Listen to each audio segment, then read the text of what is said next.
Okay, hi. How's everything? Hope everybody's doing as well as expected. It's kind of tough times, but we'll get through it. Um, I'm going to continue with the therapy chapter, and one of the things we're going to have in this chapter that's very important is the Coleman. Now, the Coleman Coleman is a California psychologist who tried to discover which therapy. There's 11 of them were the best because they all claim to be the best. It's kind of like religion. Each one claims to be the only religion. So he did a massive study and discovered that they're all basically the same. They have the same basic success rate, around 67%. So it really doesn't, the theory, the method that you use, the therapy that you use, but how the client, sees that theory. And obviously, a lot of counseling theories are somewhat successful because if you're at the bottom, anything is, what it makes you feel better is on the way up. But anyway, the Coleman asked 8 questions about each therapy. Excuse me a second.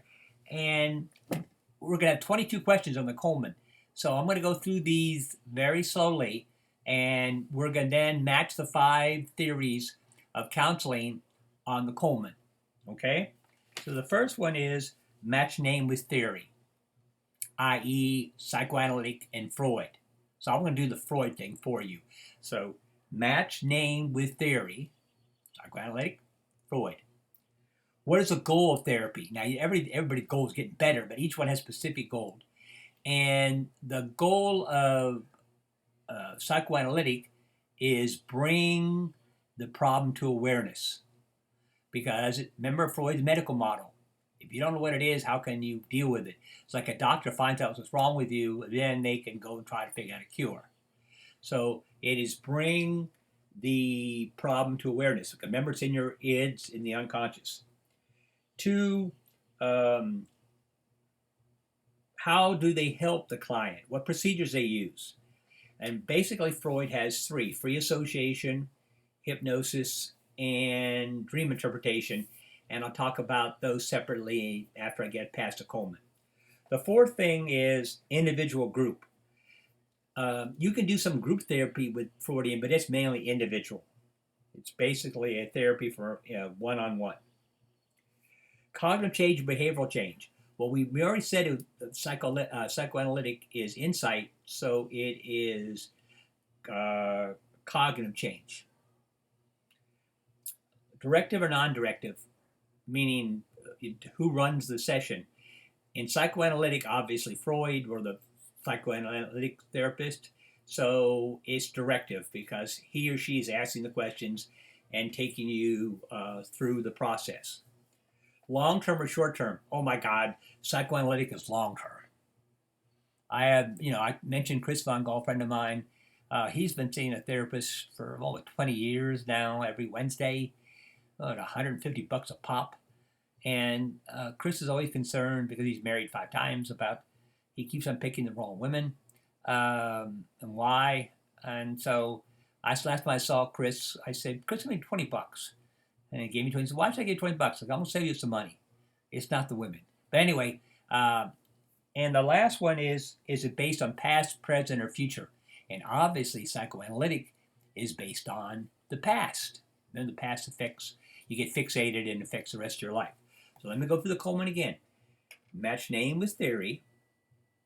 What is the goal of the therapy? How do you reach that goal? What procedures? Individual group, cognitive change and behavioral change, directive or non-directive, long-term, short-term, based on past, present, or future. So we're gonna match the 5 theories on the Coleman. Okay.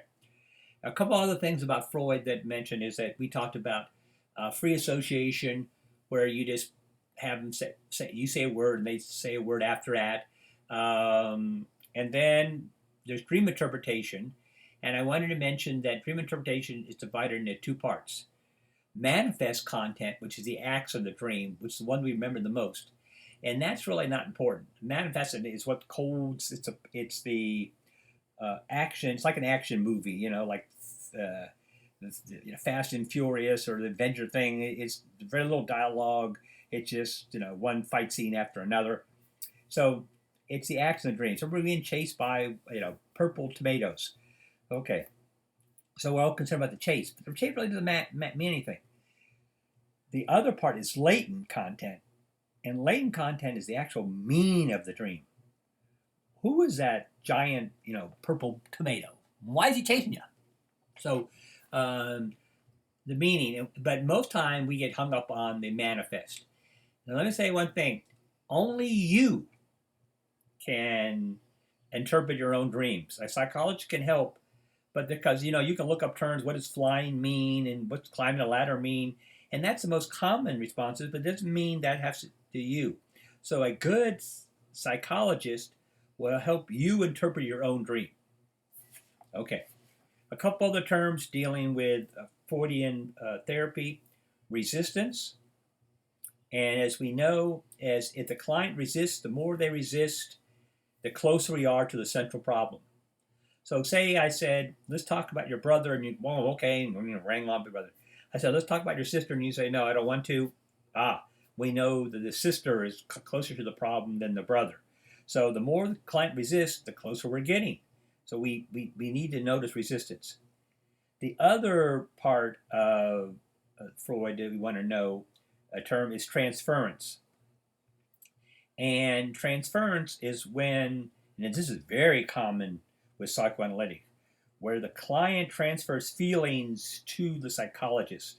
So you have a tough skin because if they don't like their father, they may start hating you, and so forth. But one of the big problems is that sometimes the client transfers feelings of affection to the psychologist, and obviously you cannot act on that. That's a big taboo. However, my daughter was doing her internship in California. She was working for a law firm, and we went to see her, and the partners of the firm took us out to lunch. And one of the guys said, you know what I do most of the time? He says, well, I make sure that psychologists lose their license. And I said, what are you talking about? I said, well, I've had 170 some cases where psychologists have had sex with their clients, and obviously that is a no-no, and they should be lose their license. So that's Freud.